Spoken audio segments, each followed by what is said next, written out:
Hare Krishna. Hare Krishna Prabhuji. Hare Krishna everyone. Hare Krishna everyone. Sorry for the late. Om Agyana Timirandhasya Gyananjana Salakaya Chakshurunmilitam Yena Tasmai Shri Gurave Namaha Shri Chaitanya Manobhishtam Stapitam Yena Bhutale Swayam Rupa Katha Mahyam Dadati Swapadantikam Vandeham Shri Guru Shri Yutapadakamalan Shri Guru Vaishnavamsya Shri Rupam Sagrajatam Sahagana Raghunathanvitam Tam Sajivam Sadvaitam Savadhutam Parijana Sahitam Krishna Chaitanya Devam Shri Radha Krishna Padan Sahagana Lalita Shri Vishaka Anvitamscha Namo Vishnu Padaya Krishna Pristhaya Bhutale Shrimate Bhaktivedanta Swamin iti namine Namaste Saraswate Deve Gauravani Pracharine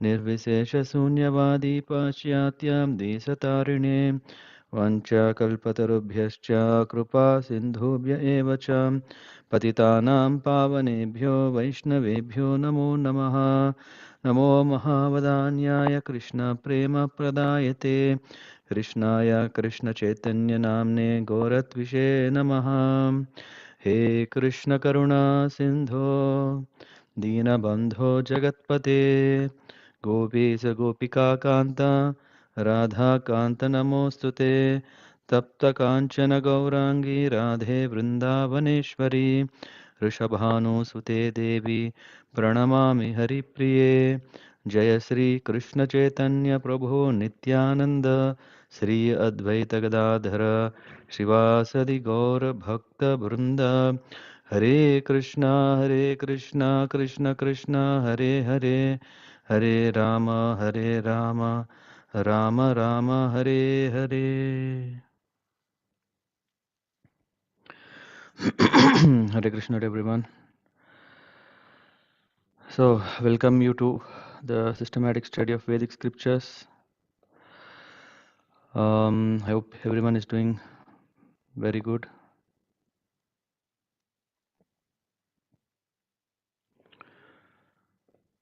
I guess we are in the 10th chapter of Bhagavad Gita as part of the systematic study of Vedic scriptures. Verse number 4, 5. I don't know if we have completed all the characters. Have we reached the bottom of the purport? Not yet, I think. Varsha Mataji? I think Yashas is still. Prabhuji, actually the reading part is over for till the bottom of the purport, and means if you want to speak elaborate in the 5th verse. Is it the Samatha? I think we didn't discuss Samatha. I mean, yeah, means discussion. We have not covered Ahimsa also. Yes, discussion didn't happen, but just the reading happened till the end. Yeah. So discussion happened till which point? Till Abhayam only, Prabhuji. But Prabhuji also covered a point on Brahmana. Yeah. I don't know. Let's then quickly go through, and if there is something we can add, let's do it, and otherwise we proceed. Okay. So, yeah, as part of this 10th chapter, verse 4, 5, yeah, we are talking about ahimsa, samata, tustis, tapodanam, yaso yashas, bhavanti bhava bhutanam, matta eva pratag vidah. In that, we are talking about ahimsa, which is non-violence. Non-violence means that one should not do anything which will put others into misery or confusion. This is a kind of a complete definition of ahimsa, because usually people can understand ahimsa means not to cause um, loss of lives. Ahimsa means not to harm, kill others. Ahimsa, the spirit of ahimsa should not drive one to a stage where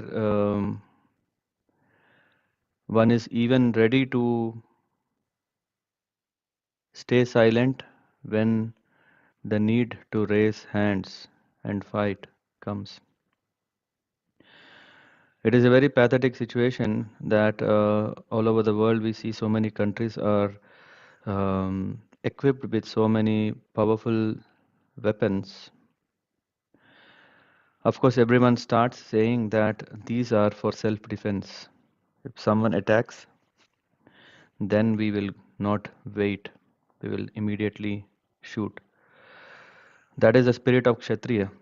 That is the spirit of Kshatriyas, that one should protect the nation if someone is attacking. But if one is not apt in understanding, are we standing on the right side or the wrong side? Huh? Which is called confusion, right? So we don't know, are we doing right or wrong?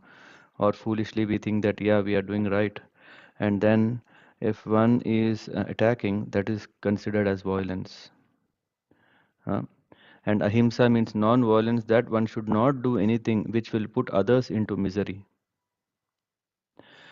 Misery is anyway part of this life. Yeah, misery comes.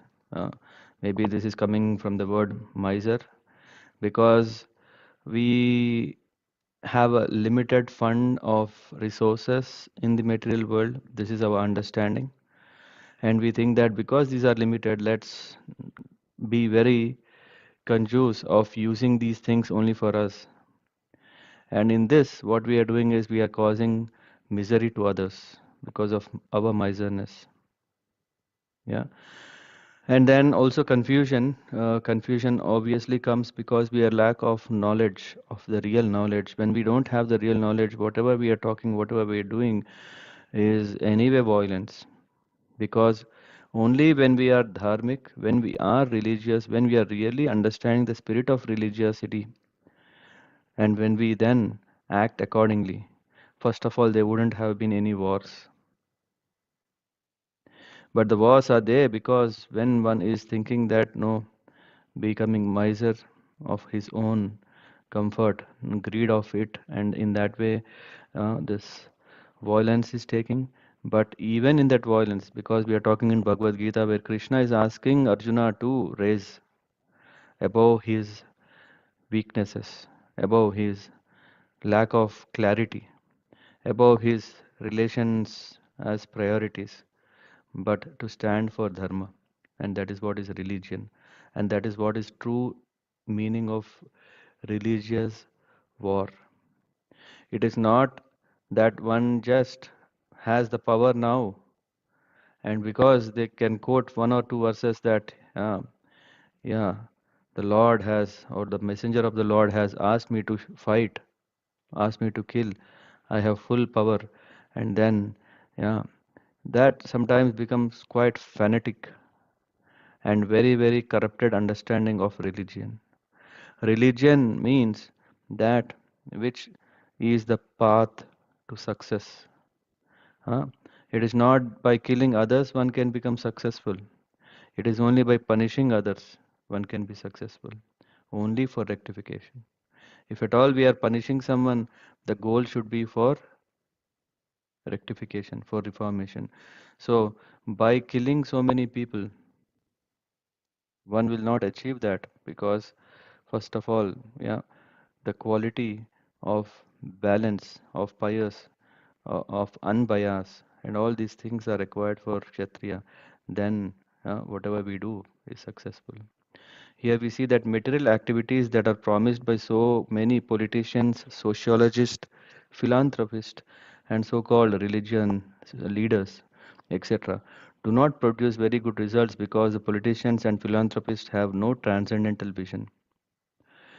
Which means if one is if one considers himself as a devotee, oneself considers that he follows religion to the point, hmm, then he should have a transcendental vision. If he lacks that, then he it is still a politician using um, what do you call, a coat of religion as a covering. where he is not really a religious person. They do not know what is actually beneficial for human society. What is actually beneficial for human society is the knowledge to escape this material world.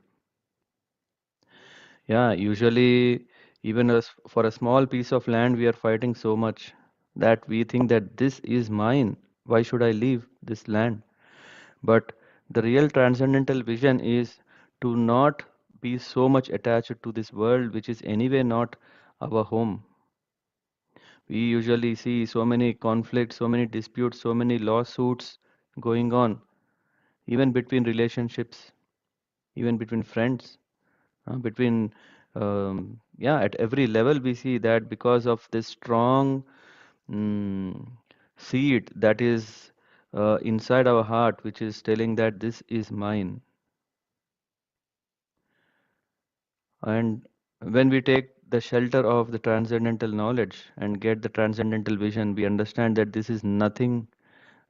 Nothing is mine here because, yeah, the air that I'm breathing is from the Lord, the water that I'm drinking is from the Lord, the house where I'm living, everything is also, yeah, built from the resources from the Lord. If I'm just paying some money, doesn't mean that I have paid. It is only a false business that is going on, that someone is selling and someone is buying, and the one who is selling, it's not his property. The one who is buying, it won't become his property. It is only something like, uh, what is this word used in India? If someone is occupying plots and building his, forgot what is that word? Hmm. Yeah, there is this double registrations, 10 registrations, whatever. The owner is someone and the, yeah, the buyer is someone and the middleman is making more money with all. Yeah, this is what is happening. And even in reality, whatever we are getting, it is everything provided by the Lord. So He is the real owner. We are just, we are just, um, what do you call, trustee, so to say. Yeah, the Lord is the owner, which means sometimes we see in temples, right? The all the money that is coming, it is not going to one person. It is going to the Lord, trustee, and then there will be one trustee who is going to manage the resources so that the main person, who is the main person, that the Lord of the temple, he is being served uninterruptedly and with full whatever resources one is giving. So this vision, when one loses this vision, then ahimsa, yeah, becomes a byproduct of this. Because when we don't have this transcendental vision, we start identifying with this body, we start identifying everything. This is mine, that is mine, mine, and this mind makes our mind um, lose the focus, lose the vision. And this is what is here mentioned. Ahimsa means that people should be trained in such a way that the full utilization of human body can be achieved. The human body is meant for spiritual realization. So this is what, if at all we are saying ahimsa, ahimsa can be automatically achieved if we know our real identity, if we know our real goal, and this is what is called self-realization. At least realize ourselves and then understand who is the Lord, and that which furthers the future spiritual happiness of the people in general is called non-violence. Any questions in this quickly about ahimsa? Hare Krishna Prabhuji. Adirasa Prabhu, Hare Krishna. One question. So ahimsa means many things. What we heard here, and one meaning is that not to create any physical violence also, right? Physical violence, I mean, what do you mean by physical violence? To beat and to kill, like this. Yeah, so this is what, as I said, if one is punishing, because a Kshatriya's duty is to punish, but on what grounds he punishes, that matters. Yeah, it means that a Kshatriya is not sitting if there is a dharma that is prevailing. So he's raising his arms. So he definitely punishes. Hmm? So, Prabhuji, if a policeman or a military man is punishing someone based on some that he did something wrong, so that is not ahimsa. Yeah. No, that is not. So the line is that as long as one is maintaining dharma, yeah, as long as that. The unfortunate thing is because we don't know what is dharma, what is not. Just like yeah, the government in different countries have said homosexuality is yeah quite normal. Yeah, it's approved. What is that? Gay marriages are approved. Yeah. So all these things. Yeah. So people are using their experiences, intelligence, and political benefits and all those things, and then they come up with a constitution. Hmm? So if we talk about military or if you're talking about police department, yeah, so those laws, yeah, I don't know how accurate are they in line with the Vedic laws, Manu Samhita and etc. I don't know. Yes, Prabhuji. And Prabhuji, one more point. I mean, so yeah, punishing someone is a role of Kshatriya, Mm-hmm. not a Brahman. So Yeah, can Brahman also take a role of Kshatriya in case of emergency like Parshuram took? yeah. Yeah. In case So of was it also Parshuram, Brahma? yeah. Okay. The Brahmanas are not so keen of yeah going beyond the self-realization. Yeah, their job is to realize themselves more and more deeper. And yeah, the Brahmana is a situation which we consider as the topmost, right? But a Brahmana's position is very least when we compare from Brahmana. Still, how much else needs to be done? So Brahmana is only a minimum qualification. Though of course in our Varnashrama system we see Brahmanas are the topmost, yeah. But Brahmanas are just still only a minimum qualification to behave like a humans and then advance from there to realize the God. Yeah. So this is one thing. And then coming back, yes, we also see Chanakya Pandit. We also see in the case of King Vena, yeah, his his own panel of ministers, yeah, gurus. Yeah, they see, hey, if this goes on, then it's a dharma, and being a brahmana who, yeah, is also yeah seeing that okay, they live on the lines of dharma, and when adharma prevails, they either try to correct the king or the ruler, or they just bring him down and take over the control. And but doesn't mean that a brahmana is going to settle a king forever. No. Yeah, as you see, even in the case of Parashuram, after killing all, he didn't become the Chhatrapati or he didn't become the emperor. Yeah, he didn't do that. And then in case of Chanakya Pandit, he also looked for a Chandragupta Maurya. Yeah, at that time, so that he can establish a very well qualified king. Yeah, because what happened is that people started believing that by birth, if one is Kshatriya, his son should automatically be a Kshatriya. This is also in the Samhita, right? Manu Samhita rules and regulations. But if one is just applying that, but not really and getting the knowledge how to rule, these kind of disturbances happens. And when these kind of disturbances happen, the Brahmanas who, yeah, supposed to be intelligent, yeah, even Brahmanas now are flaky and shaky, yeah. So if one is just saying, hey, I am by birth Brahmana, so I can set up everything right, we know where the rocket will go, yeah.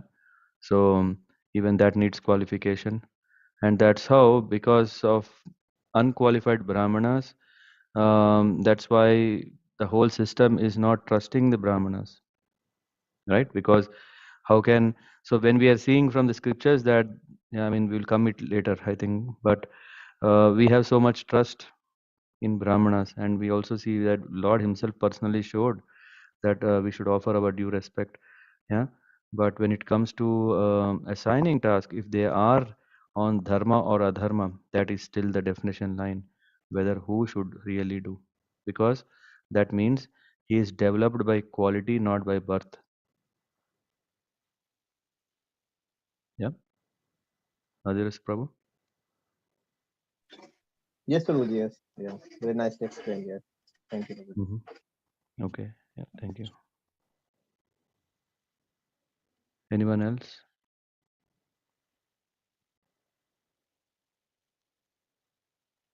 Okay, let's proceed. And now comes samatha. Samatha means equanimity. Yeah, refers to freedom from attachment and aversion. Samatha means not all kind of oneness. Samatha means equal. No, it is that freedom from attachment and repulsion. So if something is happening, yeah, to be very much attached to or to be very much detached is not best, because both are attachments. Why? Because to feel, uh, does anyone know that the meaning of interested and uninterested?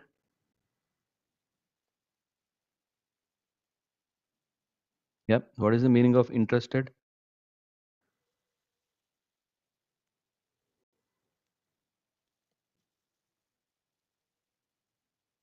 Yeah. Interested means that, yeah, we want to, we show attention to something. Yeah, that is intention, interested. Uninterested means we also show attention not to go there, because we don't like it. So it's like and dislike. But then there is this word called disinterested. What is the meaning of disinterested? That is samatha. That is, we are not attached to freedom, or sorry, we are not attached to the likings or dislikings, because both causes our bondage. Samatha means freedom from attachment and aversion, because both will bind us. Yeah, um, because the reactions of them, the reactions of them are causing us to continue dwelling in those. Yeah. So this material world should be accepted without attachment or aversion. That which is favorable for prosecuting Krishna consciousness should be accepted. That which is unfavorable should be rejected. Yeah. Anya vilasita sunyam gnana karmadi anavritam anukulyena krishnanushilanam bhaktir uttamam. So this means that even if we want to get gnanam, yeah, the knowledge, yeah, or any means, yeah, that should be such a way that it should help us in Krishna consciousness. It shouldn't create that, okay, let me become more um, uh, engrossed in the things that are happening around me. For example, name, fame. Yeah, we should understand what how funny it is to think that I am the doer, when the Lord is the supreme doer and I'm just kind of dancing in the hands of Lord. Whatever that is related to the body, yeah, and working at that platform will always create this attachment. Yeah, I like these friends, I don't like them. So all these things are there, where samatha, a person in Krishna consciousness, has nothing to reject and nothing to accept. uh, Saves save in terms of its usefulness in prosecution of Krishna consciousness. This is what is called vairagya. What vairagya?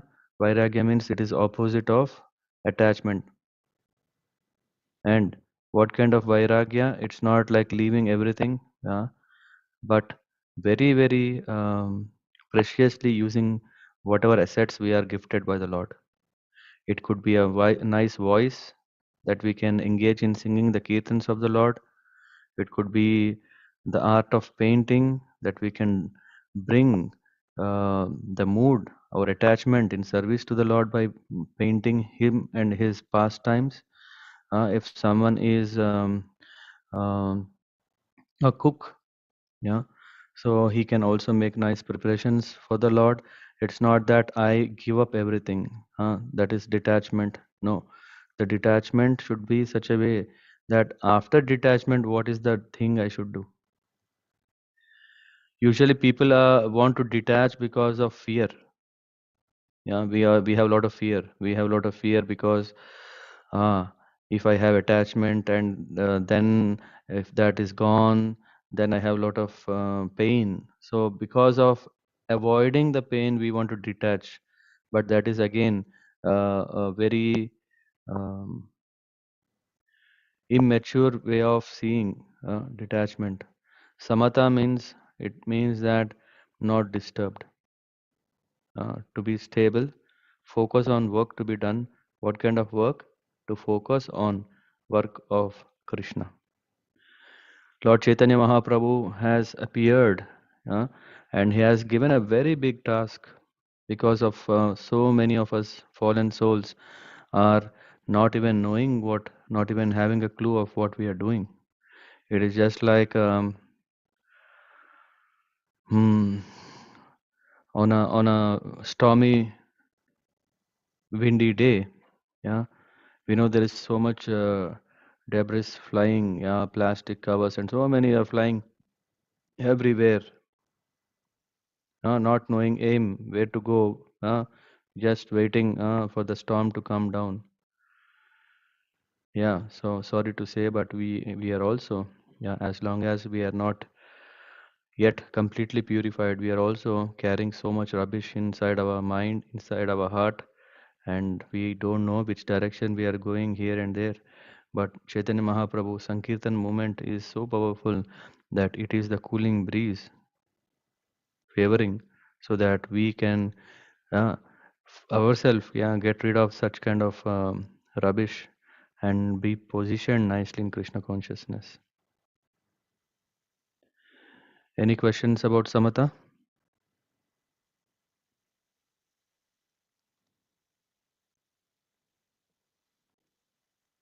No. Then we proceed to tushti. Tushti, satisfaction, means that one should not be eager to gather more and more material goods by unnecessary activity. We tend to believe the more we have, the more we are satisfied. But the reality is, we can see the people who have so much are not satisfied as long as they do not understand what really satisfaction means. And then we tried so many ways because on the definition of satisfaction or on the in the name of definition in the name of happiness, so many people have opened so many stores that you do this you'll be happy, you buy this you'll be happy, you uh, literally it's something like selling that thing that is not in the market. Varsha Mataji, imagine something, yeah, you wanted very nice thing and now you go to the market. If you're not so careful, everyone is selling that, yeah, this is what you're actually looking for, isn't it? And then you will try for some time. For example, yeah, I would like to have a very nice razor that I don't feel any discomfort. And in the market, there are hundreds of brands.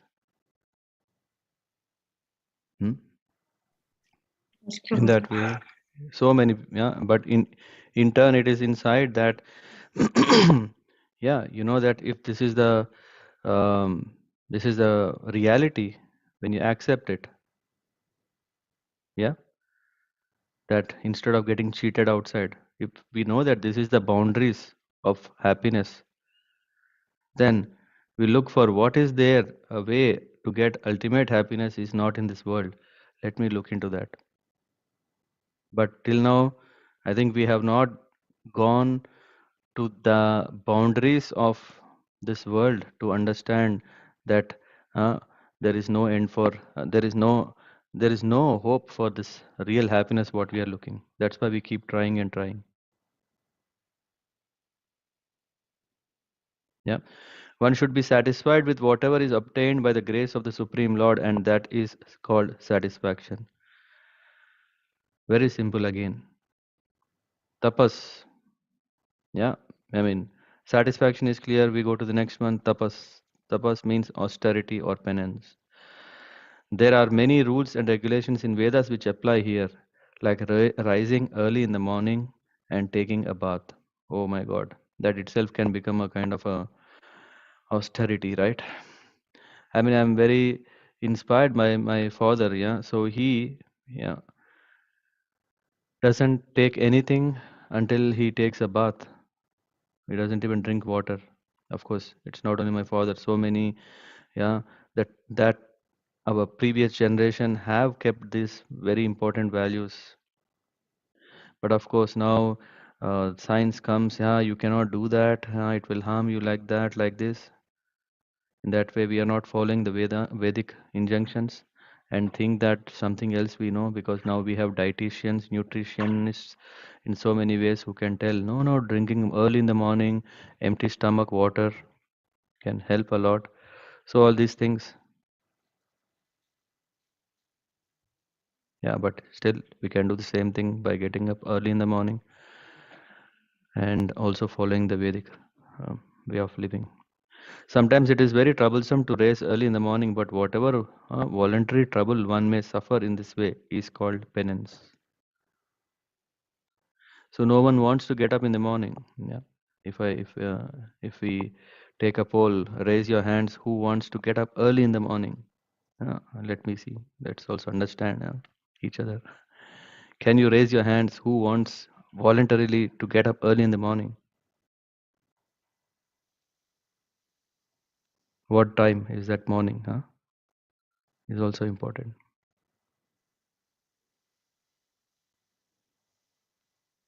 Only two people. I don't know who are they. Only two people want to get up early in the morning.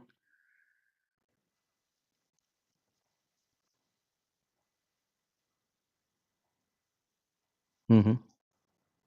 Okay. And who can really get up early in the morning of those two?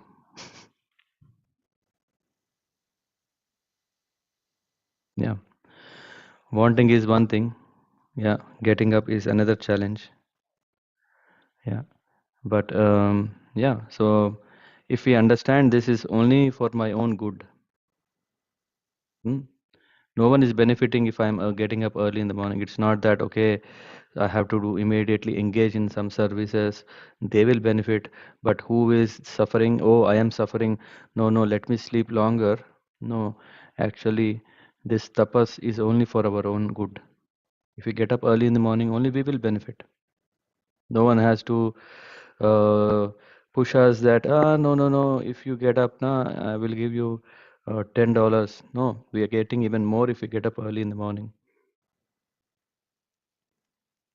And then, of course, there is science again, which tells no, you should have at not more or less than 7.5 hours of sleep. Yeah, this is the research summary that is telling, I mean, what was conducted all over the world, across all over age groups and etc. And then the science will start using this and start saying, hey, 7.5 hours is needed, must. But it also says if you sleep longer than this, it will have um, harmful effect on the mind.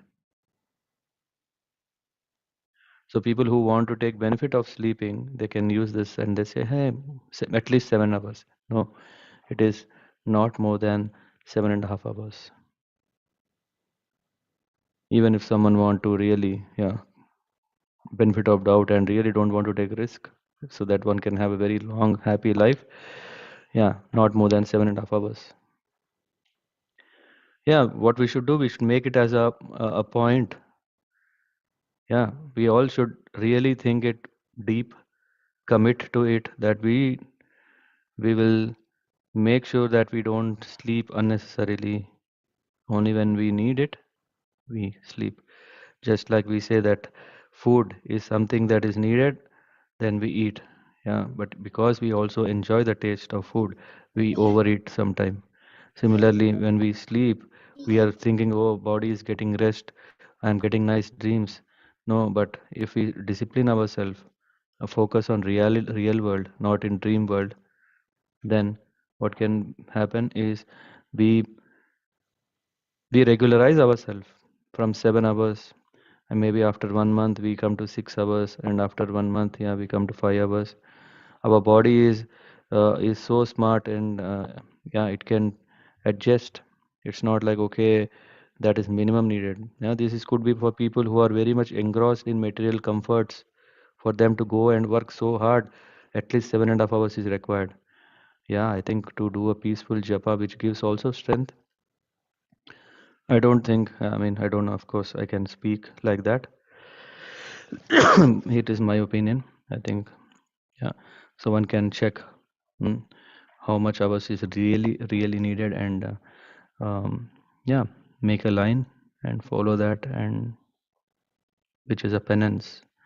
In Kali Yuga, penances are quite easy. Even just to get up early in the morning itself is the penance, not a standard of one has to close his eyes, half open, half closed, have to focus his mind on the center between the eyebrows and take deep breath, yeah, and absorb himself in, and then stand on one leg, lift his hands above, and then call out. All these things are even more difficult. Yesterday, I mean, I was talking to Yugala Kishore Prabhu. Yeah, he was saying, "Hey, he's 72 now, but he is fit than me." And he was telling just 20 minutes of exercise every day, just to stretch and to stiff your body and etc. And he was showing me and saying, "Hey, your body is like a pudding." Uh, yes, I think he means a very important point that yeah, we have to follow some penance to really be fit, so that we can really focus on the main goal.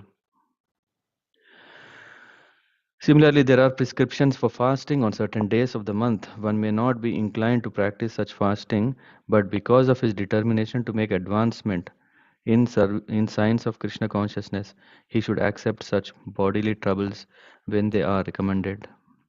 So this fasting is such a powerful, yeah, but this fasting should not be only to kind of a diet plan, or this fasting is not for okay, social, or for okay, there will be some piety that will come from this fasting, so let me do like that.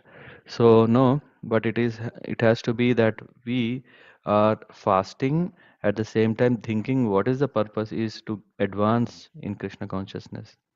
He should accept such bodily troubles when they are recommended. However, one should not fast unnecessarily or against Vedic injunctions. I think this will come in the chapter 17 or 14, one of these two, where it is said unnecessary fasting, yeah, is not recommended. Yeah, one should not fast for some political purposes. We know this. What happens? Satyagraha. No, not satyagraha.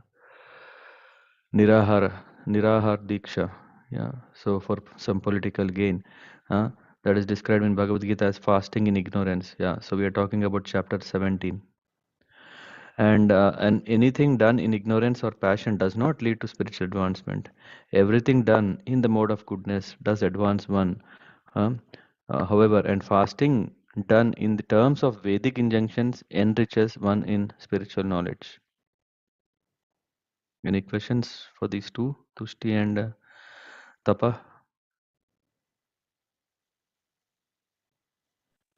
Hare Krishna Prabhuji. Yes. So fasting in mode of goodness or fasting in a pure goodness, what could be the then difference of fasting, like fasting in a on Ekadashi, would it be then in? Um, it's a good question. So the question is like, I mean, if one is already a devotee of a high maturity, yeah, he will anyway fast. Yeah, not because yeah, okay, I have to do this as a penance. He's doing this so that he can engage more in the service of the Lord. So maybe I'll rephrase it in such a way. Yeah, your question is do we really need to be in the mode of goodness to become a devotee? Yeah. If we are already in devotee, then we are already in mode of goodness. But until then, we have to practice at least to come to the platform of mode of goodness. Yeah. Did it answer your question? So you mean until we are not a devotee, Yeah. if we fast, then that is the fasting in mode of goodness, not in the transcendental mode, like No. above No. the We are still a sadhakas. We are still in the aspiring devotees. We are not a devotee already. Okay, so who are mature devotee, if they fast, then that is above these three modes of material nature. Yeah. Above. Yeah. Okay. Okay, Prabhuji. Thank you. Yeah. Thank you. Anyone else? Question?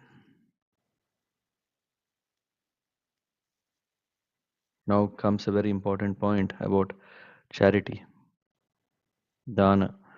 As far as charity is concerned, one should give 50% of his earnings to some good cause.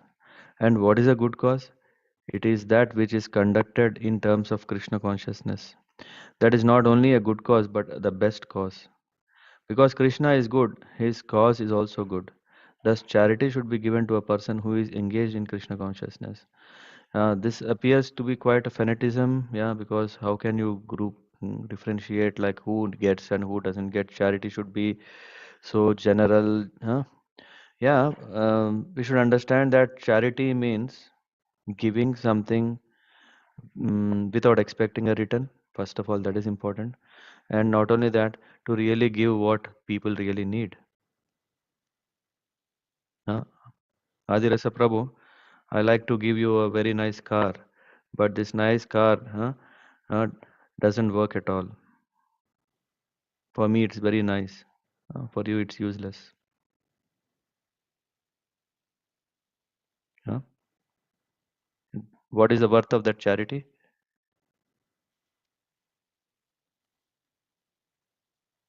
Hmm. But people will say, no, no, no, come on. So many organizations are supporting so many things. They are giving food, they are giving shelter. Uh, there is blood charity, right? What is it called? Blood donations, organ um, donations. So many things are there. Isn't it wonderful to see so many are working on a very good cause, but ultimately, if the message is gone, that yeah, ultimately one should benefit from that to really have Krishna consciousness, what is the use of them? Maybe in this life they are comforted because you are so generous giving all those things.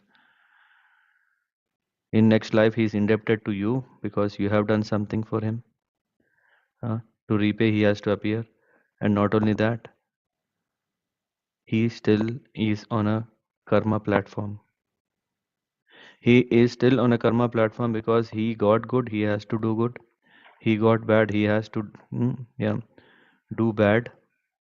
Yeah, because this nature is like that. Okay. Yeah, because of that, should we really think that okay, is it really advancement to provide all these facilities only but forgetting Krishna? Can't Krishna do everything good for a person who is in trouble because of his karmic reaction? Why is he not doing? Are we so great than Krishna that okay, we think that we can only do it? Let's bring hands. No, see, nothing is happening without us. If I am not there, that blind person will be blind forever because I am donating my eyes. That's why he's able to see. Yeah, so great service, but what after that? Is the person using it for right thing or wrong thing? If we what do you call, if there's someone on the signal pole and asking, give me money, money, money. Yeah, if someone is begging for money, giving money, yeah, is only small thing. Giving them, yeah, Krishna Prasadam, so that they are also benefited not only at a body level, because there are different koshas. There is Annamaya kosha, yeah. But above that, or even deeper than that, is that Manomaya, yeah. And even that is where we really understand that there is a spirit soul, and spirit soul should not suffer. And when we give prasadam, not only his body is fit, not only his mind is fit, but also his uh, journey, his consciousness is developed. His calamities can be really, or the real calamities can be really solved with a real solution, not with a makeshift mm, options. Yeah. So that is not only a good cause, but it is the best cause if one engages in charity for Krishna. Yeah. Thus, charity should be given to a person who is engaged in Krishna consciousness. So this is not a biased. It is not a. It is not a mission to protect or to safeguard Krishna consciousness all over the world.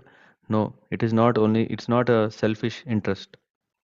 It is still a very compassionate interest, so that everyone becomes Krishna conscious, everyone becomes a self-realized, and everyone has a chance to go back to Godhead.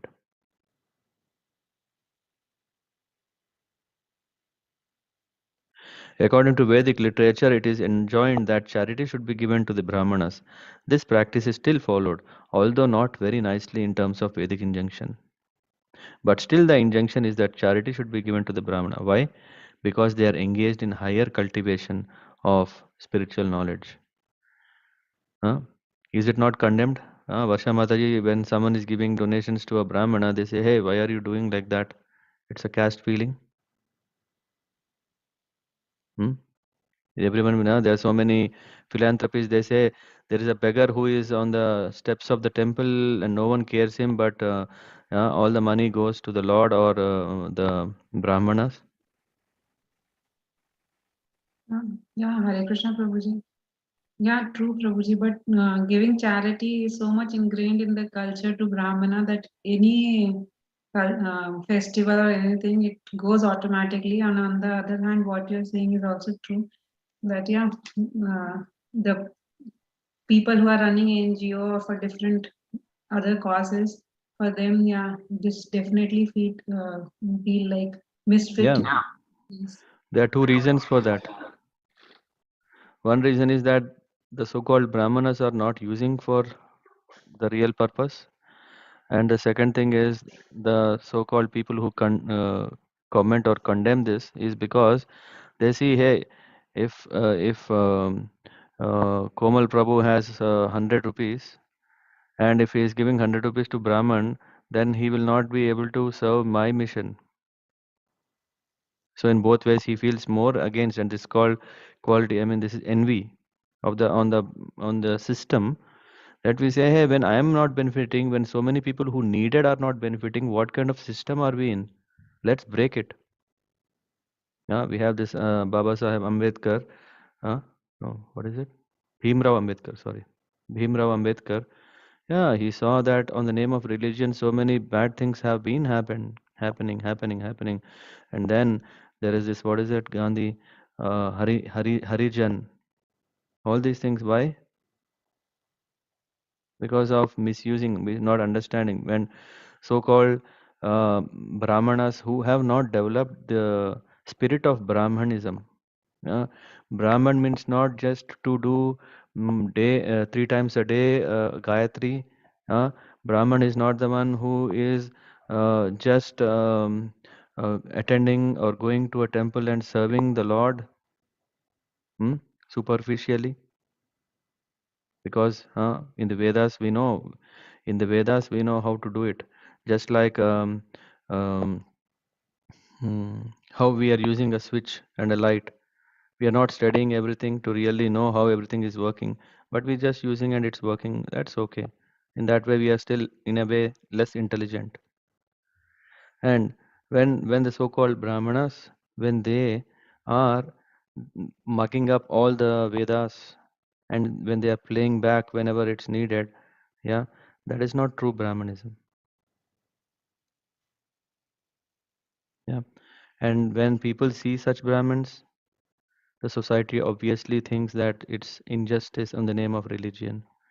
And then there is also when Brahmins, yeah, I mean, I've seen so many who come to the Western world, and now because the world is not seeing them like Brahmins, they themselves want to be in the in the common man, yeah, and then on the name of excuses that here we don't get food, here we don't get temples, and all those things, there are so many who have given up what is real, whatever we were following. So all these things, yeah, make us really think, why should we really give so much importance to Brahmins? Why? Um, why? Because they are engaged in higher cultivation of spiritual knowledge. Then we offer our respect. But at the same time, yeah, as we have this reference of Draupadi and Ashwadhama, right? Ashwadhama was punishable to death, but Draupadi said no, he is son of a Brahman. So there's still that consideration of is there. But if one is not on dharma, then yeah, so one should really see that who is more qualified and offer our services to him, because we don't want that our hard earned money we give it in hands of someone who will misuse it. We want it to be used properly, the best way, and the best way is engaging that funds in Krishna consciousness. So that is what, yeah, and here the qualities of Brahmana is there, and I think we covered that last time. In the Vedic literature, charity is also to be awarded to one in the renounced order of life, the sannyasi.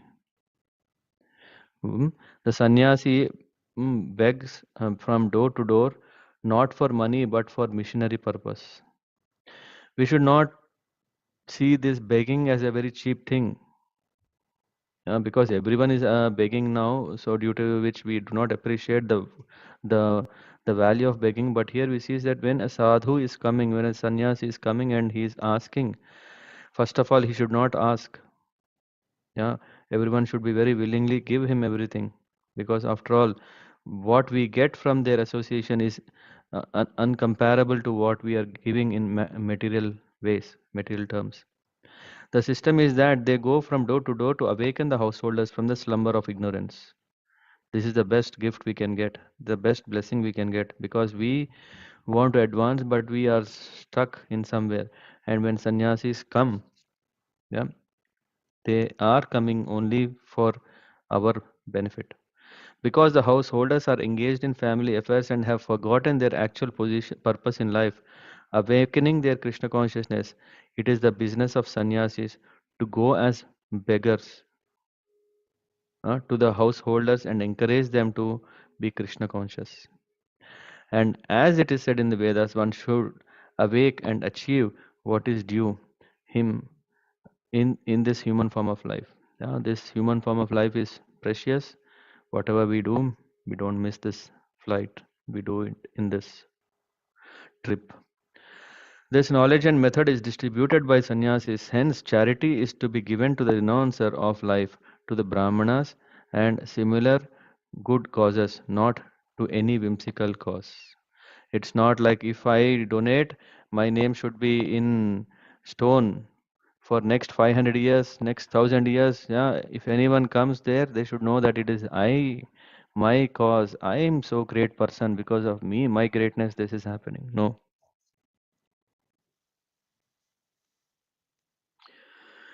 Any questions on this? We covered the last three. Parvati, one question. So if the Brahmins are real Brahmins, and if the household people give charity to Brahmins, so in that case, will the poor people be taken care? Or in what, in how, yeah, like how will they be taken care? So, Yeah, a very good question. So if brahmanas are given everything, they will become rich, no? So that is one thing. And what happens to the people who don't have? Yeah, usually when we say we should give it so that everyone is happy, everyone gets it. What is happening if we give to brahmanas? Yeah, if you see, um, 30 years, 40 years, or even maybe, yeah, few years back, or even now we see, not only in India, in everywhere, yeah, the religious institutions, when they get the funds, what are they doing? Yeah, we have the perfect example of Tirupati, TTD, Tirumal Tirupati Devasthanam. What is it doing? It is ensuring that there are temples in every village. Huh? But now the question may come, if temples are there, how can the poor benefit? At least they have an option that they can go and worship. And not only that, in every temple we know what we do, right? We also make what? Bhog, offering, isn't it? Hmm? And in that way, so many donations come to the temple, and the brahmanas take them, and then what they do? They engage in the service of the Lord, which means in turn they are serving the people only. It is only like a intermediate step of actually offering to the Lord, then using. Whereas what we do is we directly use, and then it becomes karma, because we are taking from someone, we have to repay. But when it is coming after purified, it is becoming karma free, so that from the Lord when we are receiving, then we are getting not only prasadam, the mercy of the Lord, but also are saved from this karma effects. So the Brahmanas are very careful because they know how dangerous this money is, because they are dwelling constantly in the Vedic scriptures. Yeah? Aziras Prabhu? Yes, Prabhuji. So if the Brahmins are true Brahmins, then they can take care of the poor people by offering food. Yeah. Yeah. It becomes their responsibility, because it is something like money is like a burning ash, no, burning coal in a hand. Usually people want money, right? But when we see from Shastras, it said that money is like that we if we cannot handle it, it will only burn us.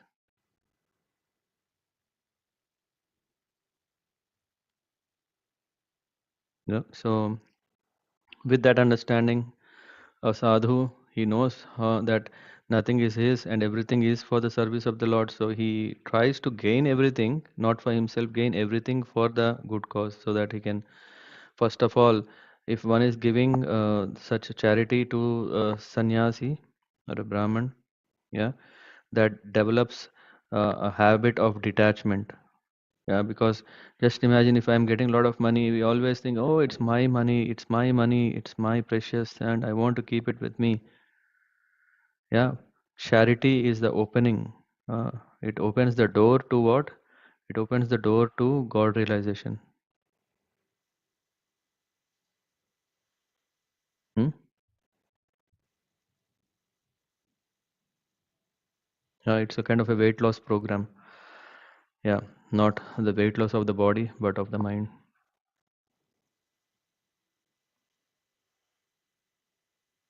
Okay, anyone else have anything to add? Hare Krishna, Prabhuji. Yes.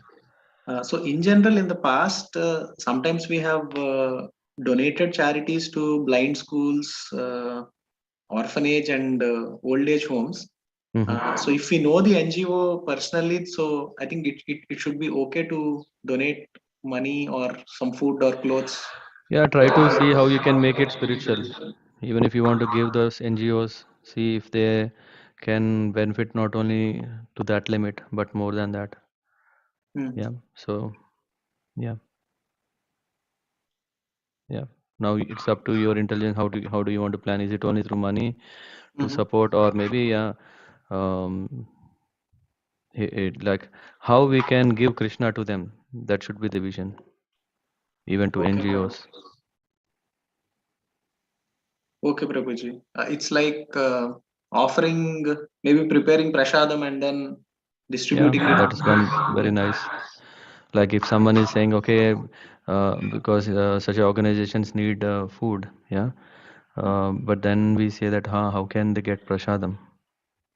What we can do is that, okay, if we can, yeah, we can see that if there is some temple around who can arrange, we can have a deal with them, Okay, Prabhuji. Yes. yeah, so that the temple makes what, Varsha Mataji?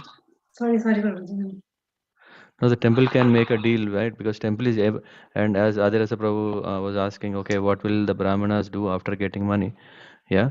So we give the money to a temple who can provide them what they need. Yeah, the temple is eager to offer such services. If not, then we see what else can we do. Maybe we can offer them clothes, and then of course we ensure that these are also offered to the Lord before they get that, like blankets or yeah. Yes, Prabhuji. I mean, let's see how they get Krishna. That is the main focus. Thank you, Prabhuji. Yeah, it is clear. Thank you. Hmm. Hare Krishna. Hare Krishna. Okay. Then we go to Yash, fame. Fame should be according to Lord Chaitanya Mahaprabhu, who said that a man is famous when he is known as a great devotee. That is real fame. Why? Because ideally our identity is not that I am an engineer or I am a successful businessman, I am a successful uh, prominent person of this city. That is not a fame. But the real fame is if one has become a great man in Krishna consciousness and it is known, then he is truly famous. Yeah? We have so many such great examples. Hmm? Where they are very, very famous, not because they want that fame. They have commanded that fame by their uh, service, being a great devotee. Why? Because becoming a devotee, he is very close to the Lord. That is a fame. Yeah. Being a devotee, he engages always in the service of the Lord. That is also, yeah, they are famous for. In that way, that is a true uh, fame. One who does not have such fame is infamous. Why? Because that doesn't last and long forever. Yeah, it is only something like yeah, Sagar Prabhu, you are a hero in a movie or in a theater that is performed. Yeah, if you think that hey, I am really that same person, no, what it means is like okay, we are confusing our real identity with this false. Uh, what do you call the role that we are taking, isn't it like that?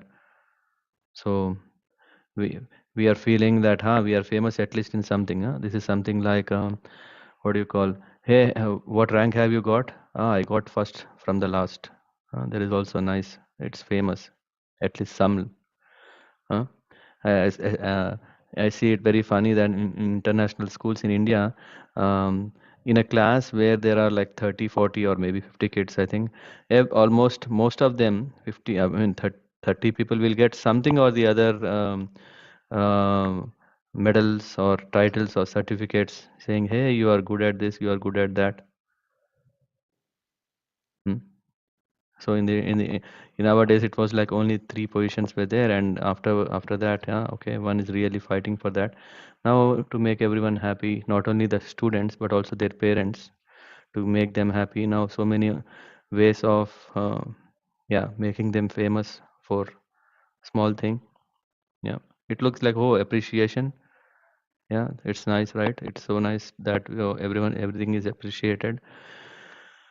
But one may get carried away that, see, I am now great. So that is dangerous.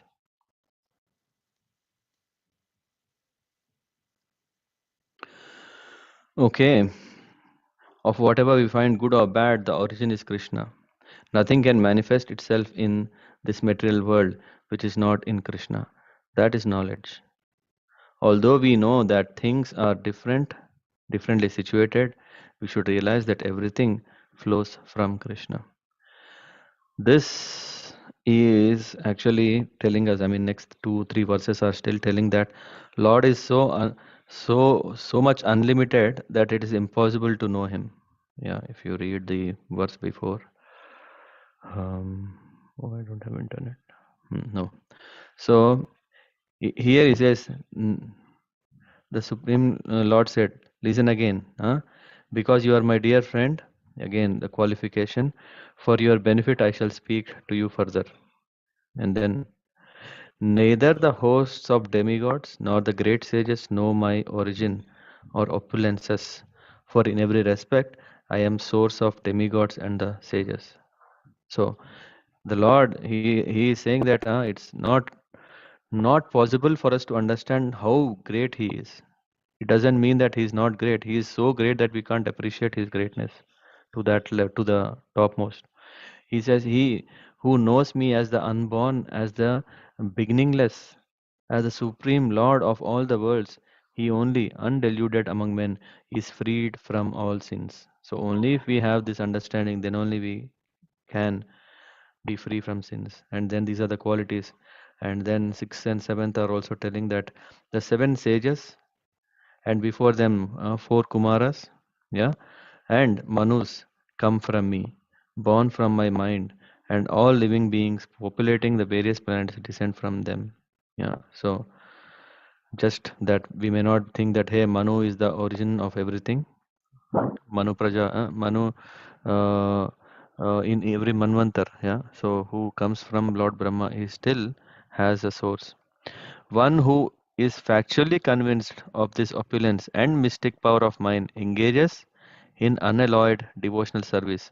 Of this there is no doubt. So our struggle, if we are not doing devotional service, uh, why? Because we have doubt. What? Is Krishna really so opulent? All this mystic power, is it reality or is it only magic, fake black magic? No.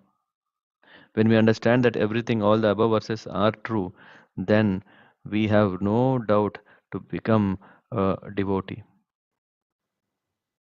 Anyway, that goes further, but I'll stop here.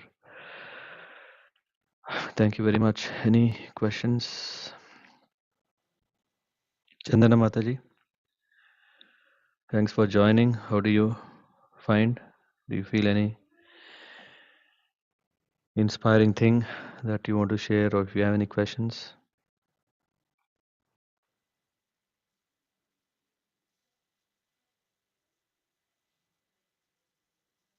Maybe you're on mute or away.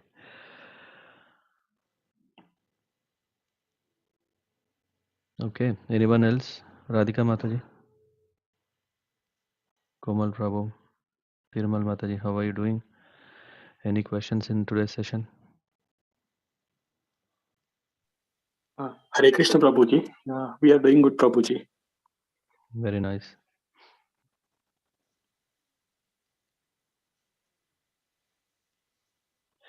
Yeah, so these 4 and 5, we really took three sessions, but it's worth, I hope. Yeah, that we understand in right spirit these qualities. Of course, this verse is mainly telling that everything comes from Him, and people also have this question like, hey, why did Lord create the bad? Yeah, so and what we should have, it's not that because everything is there, let me do everything, but it means to say that okay, we should imbibe the qualities of devotees. Then thank you very much for very patiently joining, hearing. If there are any questions, yeah, reach out to me. And tomorrow there will be Narsimha Yagya in Cologne, Gauradesh temple. We want to pray for the health recovery of His Holiness Kadambakanan Maharaj, and everyone is welcome. I'll try to see if we can, yeah, if someone is there who can also stream it live. The network is not so great, but we'll try, and they can also join. Thank you so much. वंशकल्पतरुभ्यश्च कृपा सिन्धुभ्येव च पतितानां पावनेभ्यो वैष्णवेभ्यो नमो नमः. शिल प्रभुपाद की जय. नंदकोटि वैष्णव वृंद की जय. नमाचार्य श्री हरिदास ठाकुर की जय. Hare Krishna. Thank you.